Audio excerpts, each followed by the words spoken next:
उनकी skin type किस तरह की है वो भी जानना बहुत ज़रूरी होता है, क्योंकि काफ़ी बार एक्ने के प्रोडक्ट्स उनको सूट नहीं करते हैं। तो उन्हें एक बार ट्रीटमेंट समझाने के बाद उसको किस तरह से इस्तेमाल करना है वो भी बहुत ज़रूरी है। और साथ ही साथ अगर एक्ने का ग्रेड कम है तो हम उसको क्रीम्स वगैरह से हम ठीक करते हैं। Hello friends, welcome to Health Cast. आज हम चर्चा करेंगे एक बहुत ही आम समस्या के बारे में which affects a lot of people. हर किसी को अपने लाइफ टाइम में कभी ना कभी ये इश्यू को फेस किया होगा। Today we are going to talk about pimples, जिसको हम मेडिकल की भाषा में एक्ने बोलते हैं। हर कोई अपना बेस्ट चेहरा प्रेजेंट करना चाहता है, लेकिन कभी कभी एक पिंपल चेहरे पे आ जाता है और हम ये सोचते हैं कि काश कोई ऐसी दवाई मिल जाए कि ये तुरंत ट्रीट हो जाए। हम ये भी देखते हैं कि कई टीनेजर्स में एक्ने के वजह से उनको साइकोलॉजिकल इश्यूज भी हो जाते हैं और lot of them face the issue of depression due to this, and this is why we need to talk about this. So today we have with us two very well qualified dermatologists who will educate us about acne. Dr. Snigdha Saxena, a dermatologist trained from RML Hospital, New Delhi, currently practicing in Jaipur, Rajasthan, and Dr. Utpal Patel, dermatologist trained from AIIMS, New Delhi, and currently practicing in Gandhinagar, Gujarat.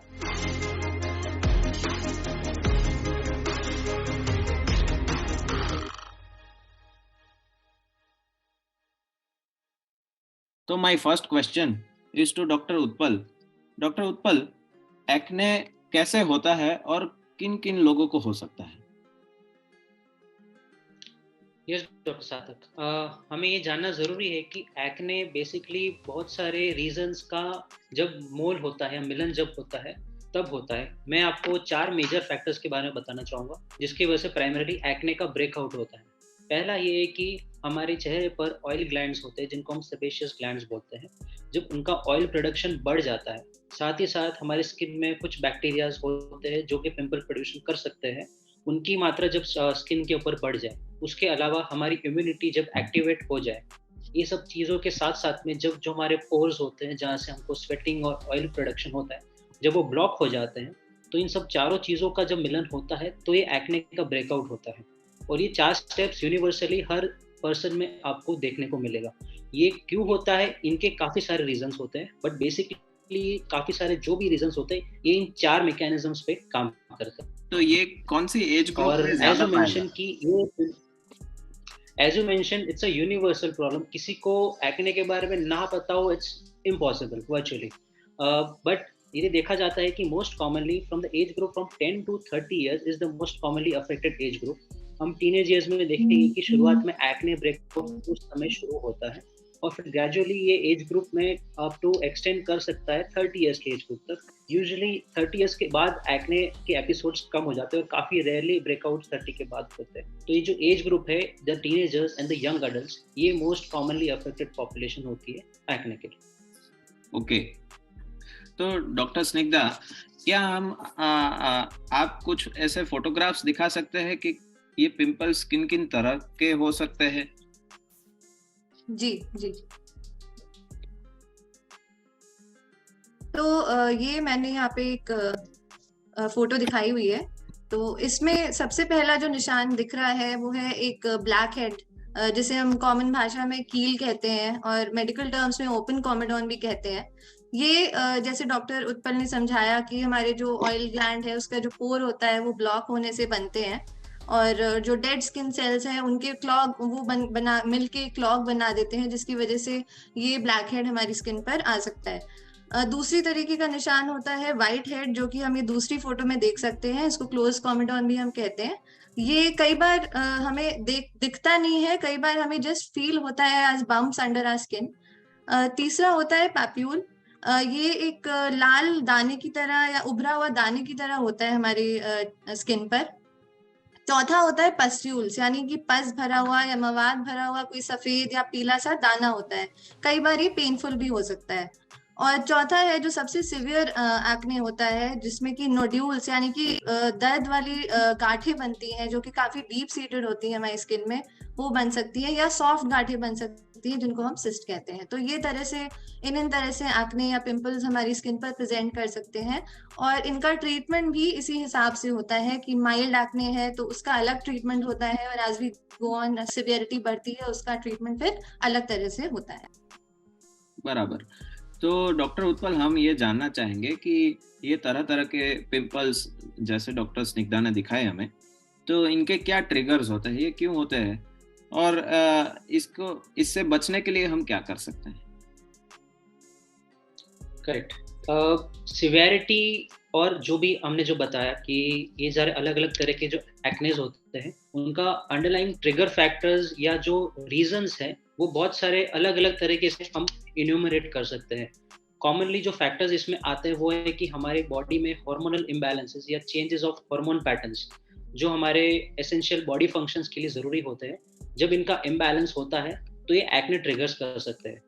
साथ ही साथ हमारा diet, हमारा lifestyle, ये भी इसके ऊपर से trigger factors इसमें इन्वॉल्व होते हैं। डाइट स्पेसिफिकली जिसमें हम आउटसाइड जंक फूड ज़्यादा खाएं, जिसमें शुगर ज़्यादा है, फैटी रिच फूड्स खाएं, हम डेयरी प्रोडक्ट्स के साथ काफ़ी बार एक्ने ब्रेकआउट्स होते हैं, तो ये ऊपर से ज़्यादा एक्ने ब्रेकआउट्स कर सकते हैं। एडिशनली लोगों में हम देखा गया है कि अभी आउटडोर एक्टिविटीज़ के समय या जब भी हम बाहर जाते हैं फंक्शंस के लिए, तो हम मेकअप्स या कंसीलर्स यूज़ करते हैं। तो हम मेकअप्स को अगर प्रोलॉन्ग ड्यूरेशन के लिए अगर रखते हैं, हम रात को सोने के वक्त उसको अगर वॉश नहीं करते, ओवरनाइट हम उसको लगा के सो जाते हैं, तो ये पोर्स के ब्लॉकेज के चांसेस बढ़ जाते हैं, तो इसकी वजह से भी एक्ने बढ़ जाते हैं। अगर हम किसी एक्ने को कंसीलर से या फिर किसी मेकअप से हम इसको अगर कम कंसील करना चाहेंगे, तो वो भी एक ट्रिगर फैक्टर की तरीके से एक्ने को और ज़्यादा बढ़ाने के चांस करता है। काफ़ी बार ये भी देखा जाता है कि एक्ने जल्दी ठीक नहीं होता तो हम उसको स्क्वीज कर देते हैं, उसको पॉप कर देते हैं, हम उसको स्क्रैच करके निकालने की कोशिश करते हैं। इसकी वजह से क्या होता है कि उस समय के लिए हमको लगता है कि एक्ने क्लियर हो गया, बट वो और ज़्यादा डीप सीटेड है, और ज़्यादा अंदर चला जाता है और वो वापस से और डबल ब्रेकआउट करता है। उसके अलावा स्ट्रेस हो गया, हमारे बॉडी में lifestyle day to day activities के दौरान जो स्ट्रेस रहता है, certain lifestyles like smoking, tobacco consumption, कुछ दवाइयाँ आती है जैसे कि जिसमें स्टेरॉइड्स हो, या फिर किसी को टीबी की दवाई चलती है, या फिर किसी मिर्गी दौरे की दवाई या एंजाइटी की दवाई चलती है, तो इनकी वजह से भी जो नॉर्मल एक्ने होता है उनसे थोड़ा ज़्यादा एक्ने होने के चांसेस हो सकते हैं। ओके, सो काफ़ी कोई फैक्टर्स है, जैसे लाइफस्टाइल से रिलेटेड हो गए, एज से रिलेटेड हो गए, खुद की अपनी तासीर भी होती है जिसकी वजह से एक्ने कहीं कहीं लोगों को ज़्यादा होते हैं। तो डॉक्टर स्निग्धा, ये एक्ने अगर मान लो ऐसे ही चल रहा है, कोई ट्रीटमेंट नहीं ले रहा है, तो इसके क्या कॉम्प्लिकेशंस हो सकते हैं? हाँ जी डॉक्टर सार्थक, तो कॉम्प्लिकेशंस को हमेशा मैं बोलती हूँ पेशेंट्स को कि एक्ने को ट्रीट करना ज़्यादा आसान है और उसके कॉम्प्लिकेशन को ट्रीट करना थोड़ा मुश्किल है।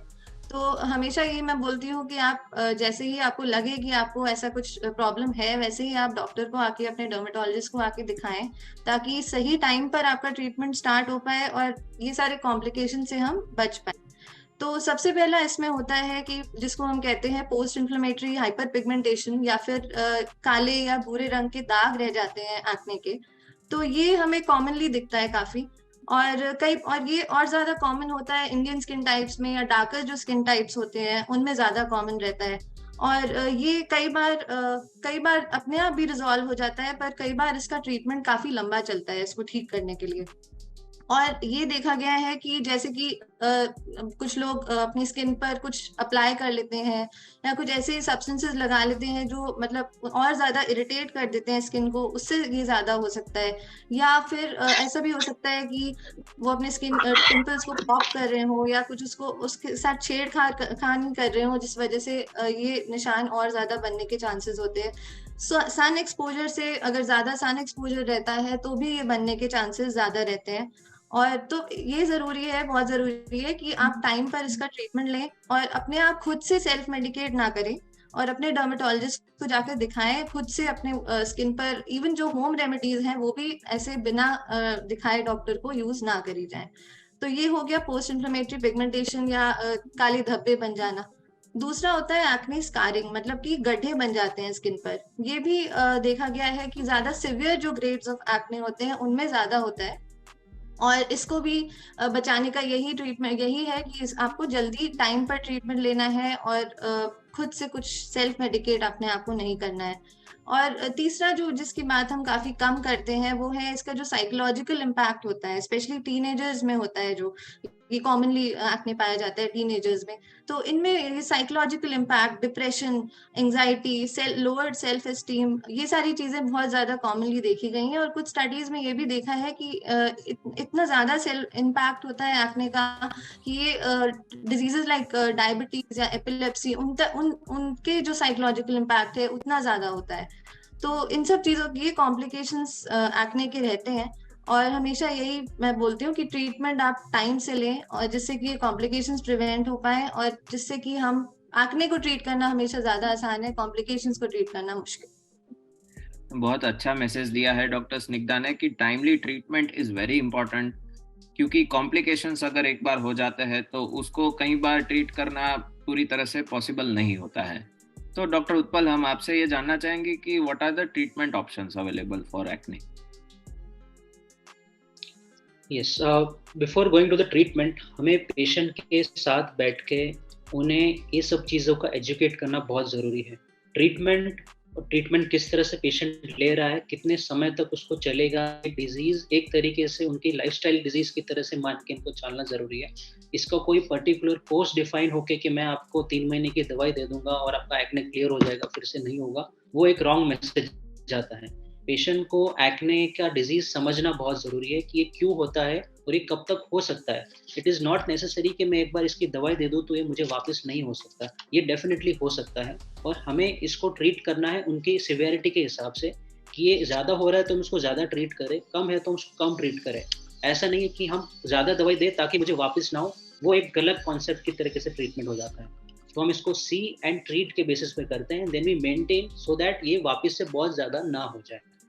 तो हिस्ट्री में हम काफ़ी सारी चीज़ें पूछते हैं पेशेंट से कि आपके फैमिली हिस्ट्री है या आपके फैमिली में काफ़ी ज़्यादा एक्ने प्रोन स्किन सबकी है, तो ये चांस है कि हमें देखा गया है कि उनमें भी ज़्यादा होने के चांस होते हैं। साथ ही साथ में उन्होंने पहले क्या क्या ट्रीटमेंट्स ले रखे हैं, अभी कोई ट्रीटमेंट चल रहा है नहीं चल रहा है, उनकी स्किन टाइप किस तरह की है वो भी जानना बहुत ज़रूरी होता है, क्योंकि काफ़ी बार एक्ने के प्रोडक्ट्स उनको सूट नहीं करते हैं। तो उन्हें एक बार ट्रीटमेंट समझाने के बाद उसको किस तरह से इस्तेमाल करना है वो भी बहुत ज़रूरी है। और साथ ही साथ अगर एक्ने का ग्रेड कम है तो हम उसको क्रीम्स वगैरह से हम ठीक करते हैं। जैसे डॉक्टर स्निग्धा ने बताया कि एक्ने के अलग अलग टाइप्स होते हैं और अलग अलग टाइप के एक्ने के लिए अलग अलग टाइप की क्रीम्स आती हैं, जो कि सिर्फ एक डर्मेटोलॉजिस्ट डिफरेंशिएट कर सकता है। तो इस तरह की क्रीम्स लगाइए आप, जिससे ग्रेजुअली आपका एक्ने क्लियर होता है। पर अगर सिवियरिटी या आपके बहुत ज़्यादा पिंपल्स है, आपको वो क्रीम्स के साथ साथ आपको खाने की गोली का भी कोर्स करना ज़रूरी होता है। एडिशनली जो भी आपके स्किन केयर रूटीन्स है, आप बहुत ज़्यादा बाहर जाते हैं, आपको एक्सेसिव स्वेटिंग होता है, तो आप फेस को क्लीन रखिए। ज़्यादा एक्सेसिव डर्ट या आपका जो ऑयल आपके फेस के ऊपर होता है उसको हम वॉश कर दें। अगर एक्सेसिव सन एक्सपोजर आपका आ रहा है तो आप सनस्क्रीन का यूज़ करिए साथ ही साथ। तो ये सब बेसिक मैकेनिज्म में ये 4 चीज़ें आपकी बहुत इंपॉर्टेंट है कि आप क्रीम्स रेगुलरली लगाइए, दवाई अगर आपको दी गई तो आप रेगुलरली करिए उसको, साथ साथ में फेस को अच्छे से क्लीन रखिए। सन एक्सपोजर अगर ज्यादा हो रहा है तो आपको एक्सेसिव सन एक्सपोजर होता है तो आप सनस्क्रीन, जैसे स्किन केयर के बारे में हम और डिटेल विस्तार से चर्चा करेंगे, लेकिन जनरली एक्ने का ट्रीटमेंट कितना लंबा चलता है?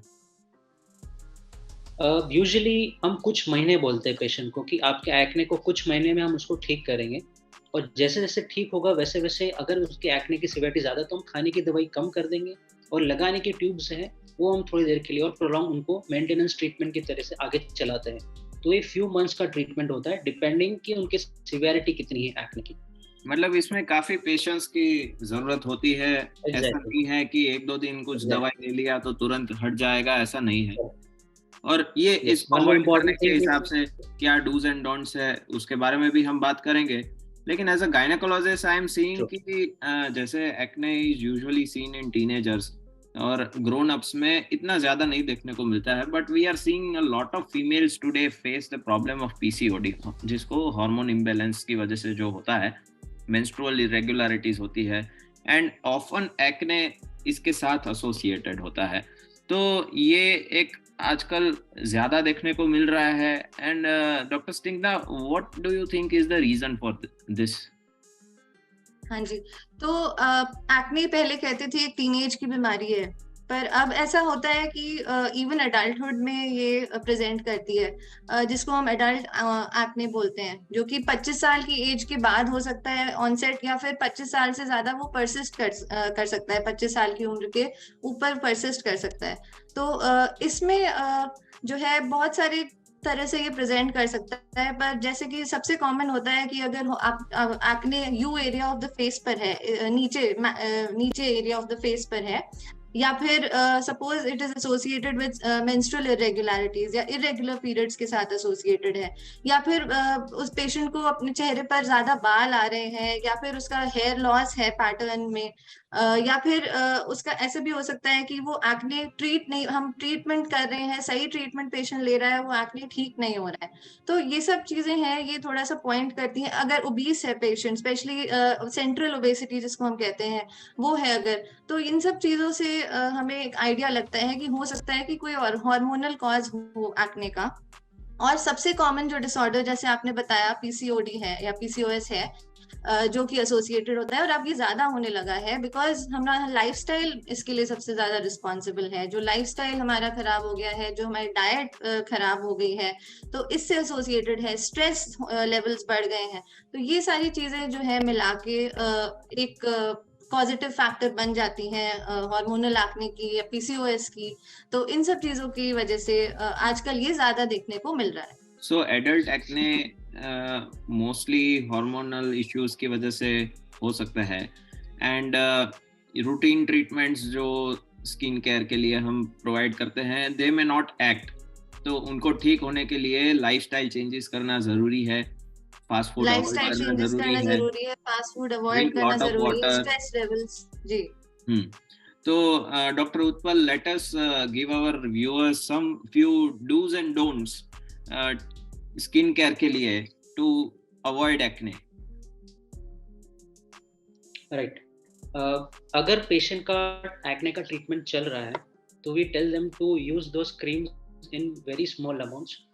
शुरुआत के टाइम पे उनको हम पी साइज अमाउंट से हम रेकमेंड करते हैं कि just apply in very small amounts, और यूजुअली प्रेफरेबली नाइट टाइम में हम उसको लगाइए और शॉर्ट कॉन्टैक्ट पीरियड के लिए लगाइए। अगर उनको बर्निंग सेंसेशन हो रहा है तो उसको थोड़े टाइम लगाने के बाद वॉश कर दें, और ग्रेजुअली जब बॉडी अकस्टम हो जाती है तब उसको ग्रेजुअली हम ओवरनाइट एप्लीकेशन कर सकते हैं। साथ ही साथ जिस तरह से डॉक्टर ने आपको बताया गया उस तरह से आप पीरियोडिकली फॉलो करिए।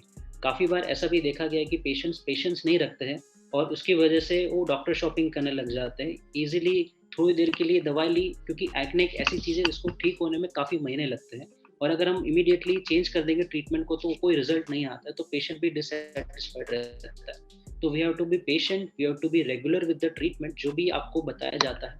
जैसे की पॉइंट था हमारा, साथ ही साथ आपने जो कुछ पॉइंट्स आपने सामने बताए कि hydration is a very important thing, sun protection अच्छे से रखिए आप, यूज अ गुड क्लेंजर या गुड फेस वॉश अगर आपकी आउटडोर एक्टिविटीज ज़्यादा है तो। उसके अलावा साथ ही साथ में आपको जो भी ट्रीटमेंट्स दी जा रहे हैं उनका रेगुलरली फॉलोअप होने के साथ साथ आप रिपोर्ट बैक करिए। कोई भी अगर इश्यूज एडिशनली आप फेस करते हैं तो उनको आप वापस आके आपके डर्मेटोलॉजिस्ट या डॉक्टर को बता सकते हैं, ताकि उसमें और कोई चेंजेस करे जाए, क्योंकि एक्ने जरूरी नहीं कि आपको अभी हो गया तो वापस से नहीं हो सकता।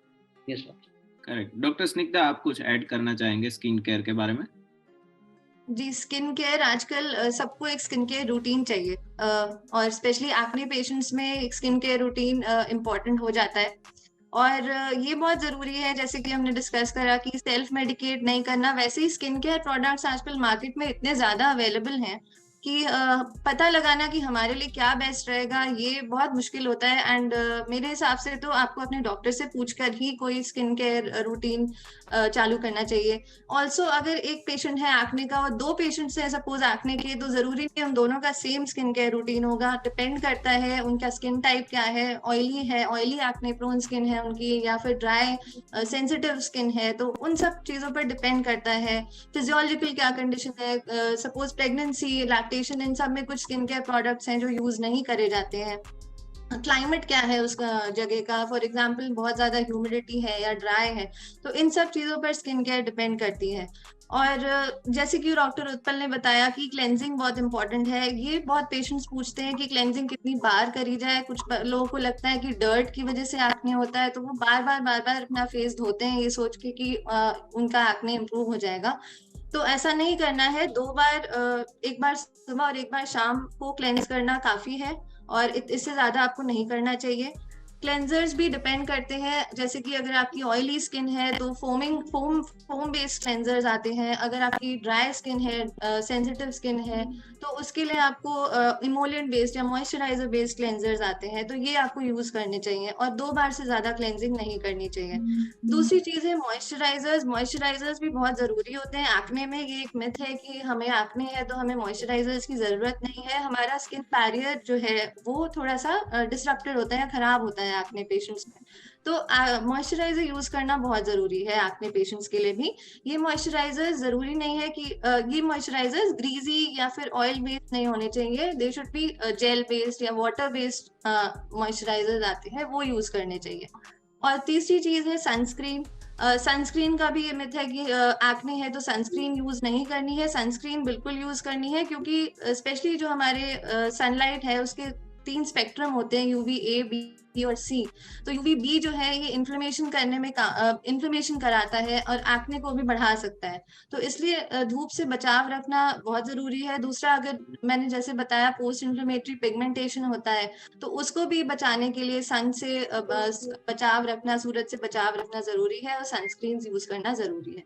और कोई भी स्किन केयर प्रोडक्ट अपनी स्किन पर अप्लाई करने से पहले, इवन होम रेमेडीज अप्लाई करने से पहले, जो कि इरिटेटिंग हो सकती हैं और ज्यादा इरिटेट करके आपकी स्किन में और ज्यादा एक्ने कर सकती हैं या पिगमेंटेशन करा सकती हैं, वो सब कुछ करने से पहले आप अपने डॉक्टर के पास जरूर जाएं। ओके, एक और मेरा क्वेश्चन है कि क्या आजकल वेडिंग से पहले लोग फेशियल्स कराते हैं, तो इज इट रियली रिकमेंडेड? उसकी वजह से क्या एक्ने बढ़ता है क्या?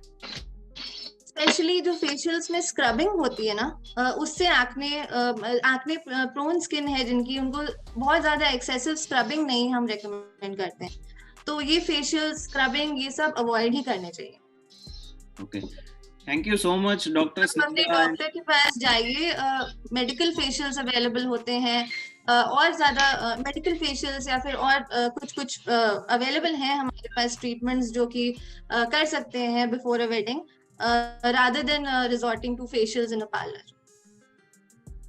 Okay, so let us end this episode, and thank you so much Dr. Snigdha and Dr. Utpal for your valuable inputs. हमें एक्ने के बारे में बहुत कुछ जानकारी दी आपने, और हम अब व्यूअर्स को रिक्वेस्ट करते हैं कि अगर आपको और भी कोई क्वेश्चंस है तो प्लीज कमेंट बॉक्स में जरूर डालिए, और डॉक्टर स्निग्धा और डॉक्टर उत्पल में से कोई भी आपको रिप्लाई करेंगे। So thank you so much. Thank you for having me. Thank you.